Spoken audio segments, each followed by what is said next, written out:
మిత్రులందరికీ శుభోదయం. తెలుగు సాహిత్యంలో శతక పద్య సాహిత్యానికి ఎంత గొప్ప ప్రాముఖ్యత ఉన్నదో మనందరికీ తెలుసు. ఆ కార్యక్రమంలో భాగంగా ఈరోజు మనం సుమతీ శతకంలోని 21వ పద్యము, దాని యొక్క భావము తెలుసుకుని, ప్రస్తుత సమాజ వాతావరణంలో చదువుకునేటువంటి ప్రతి ఒక్కరికి కూడా తమ యొక్క వ్యక్తిత్వ వికాసాన్ని నిర్మించుకునే స్థితిలో ఈ పద్యము, దాని యొక్క భావం ఏ విధంగా ఉపయోగపడతాయో తెలుసుకుందాం. ముందుగా పద్యము, దాని యొక్క భావము యథాతథంగా మీకోసం. ఏరకు మీ కసుగాయలు దూరకు మీ బంధుజనుల దోషము సుమ్మి, పారకు మీ రణమందున మీరకు మీ గురువులాజ్ఞ మేదిని సుమతి. ఏరకు మీ కసుగాయలు దూరకు మీ బంధుజనుల దోషము సుమ్మి, పారకు మీ రణమందున మీరకు మీ గురువులాజ్ఞ మేదిని సుమతి.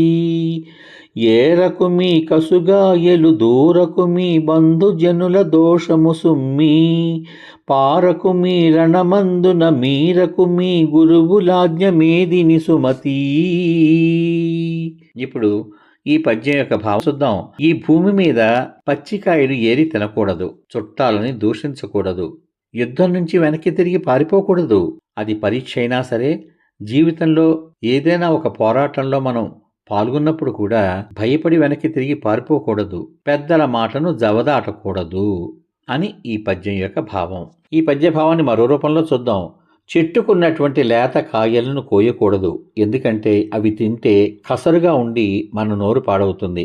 చుట్టాలను నిందించకూడదు, యుద్ధమునందు పారిపోకూడదు, గురువుల ఆజ్ఞ అతిక్రమించకూడదు అని ఈ పద్యం యొక్క భావం. ఈ పద్యం, దాని భావం ప్రస్తుత సమాజంలో తమ వ్యక్తిత్వ వికాసం కోసం, ప్రస్తుత సమాజ వాతావరణంలో చదువుకునే ప్రతి ఒక్కరికి కూడా తమ వ్యక్తిత్వ వికాస నిర్మాణంలో ఈ పద్యము, దాని యొక్క భావం ఏ విధంగా ఉపయోగపడతాయో ఇప్పుడు తెలుసుకుందాం.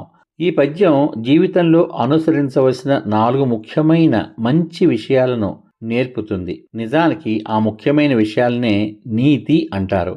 ఈ రోజుల్లో నీతులు ఎవరికి కావాలండి? ఎవరికి అవసరం లేదు. అందుకే మంచి విషయాలు అని చెప్పడం జరుగుతోంది. ఓ మంచి బుద్ధి గలవాడా, ఇతరుల చెడులను ఎగతాళి చేయకూడదు, బంధువుల తప్పులను దూరం నుంచి విమర్శించకూడదు, యుద్ధంలో లేదా కష్ట సమయంలో ఎటువంటి పరిస్థితులలోనూ జీవితంలో వెనక్కి తగ్గకూడదు, గురువు ఆజ్ఞ ఎట్టి పరిస్థితుల్లోనూ కూడా మీరకూడదు, అంటే అతిక్రమించకూడదు, అంటే దాటకూడదు అని అర్థం. నేటి సమాజంలో ఈ విలువలన్నీ కూడా మరుగున పడిపోతున్నాయే కాదు, పడిపోయాయేమో కూడా. ఇతరుల యొక్క లోపాలను అనుక్షణం వెక్కిరించడం, ప్రదర్శించడం, పెద్దలు చెప్పేటువంటి మాటలను అసలు పట్టించుకోకపోవడం సర్వసాధారణమైపోయింది చదువుకునేటువంటి ఎంతో మందికి.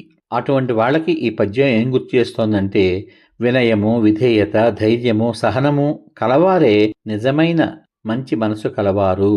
ఈ గుణాలు ఉన్నప్పుడు మాత్రమే అతని యొక్క వ్యక్తిగత జీవితం, అతని ద్వారా సమాజము రెండూ కూడా సుస్థిరంగా నిలుస్తాయి అని ఈ పద్యం మనకి తెలియజేస్తోంది. మొత్తం మీద ఈ పద్యం మనకి తెలియజేసేటువంటి ముఖ్యమైన సారాంశం ఏమిటంటే, మంచి మాటలు వినడం, తప్పులను మాట్లాడకపోవడం, ధైర్యంగా నిలబడడం, గురువులను అనుక్షణము గౌరవించుకోవడం, ఇవన్నీ భవిష్యత్తులో తమ యొక్క విజయానికి పునాదులై తమ యొక్క భవిష్యత్తు నిర్మించుకునేటువంటి శక్తివంతమైన గుణాలుగా నిలుస్తాయి అని ఈ పద్యం మనకి తెలియజేస్తోంది. కార్యక్రమం ముగించబోయే ముందుగా పద్యము, దాని యొక్క భావము యథాతథంగా మీకోసం. ఏరకు మీ కసుగాయలు దూరకు మీ బంధుజనుల దోషము సుమ్మి, పారకు మీ రణమందున మీరకు మీ గురువు నాజ్ఞ మేదిని సుమతి. ఈ పద్యం యొక్క భావం. ఈ భూమి మీద పడిన పచ్చికాయలు ఏరి తినకూడదు, చుట్టాలని అంటే బంధువుల్ని దూషింపకూడదు, యుద్ధం నుంచి వెనుదిరిగి పారిపోకూడదు, పెద్దల మాటను జవదాటకూడదు. అలా చేయడం ఎంతో తప్పు సుమా అన్నది ఒక భావం అయితే, ఇదే పద్యభావాన్ని మరొకలా స్పష్టంగా తెలుసుకుందాం. లేత కాయలను చెట్టు నుంచి కొయ్యకూడదు, బంధువులను నిందింపకూడదు, యుద్ధమునందు పారిపోకూడదు, గురువుల ఆజ్ఞ ఎటువంటి పరిస్థితుల్లోనూ అతిక్రమించకూడదు. ఈ పద్యాన్ని, దాని యొక్క భావాన్ని బాగా నేర్చుకుని చదువుకునేటువంటి వ్యక్తులందరూ కూడా మీ యొక్క వ్యక్తిత్వాన్ని మెరుగుపరుచుకునే దిశలో ఈ పద్యాన్ని, భావాన్ని వాడుకుంటారని, ఆయా పరిస్థితులకు అనుగుణంగా మీరు ప్రవర్తించాలని కోరుకుంటూ మళ్ళీ రేపటి భాగంలో సుమతీ శతకంలోని 22వ పద్యంతో మీ ముందుకొస్తాను.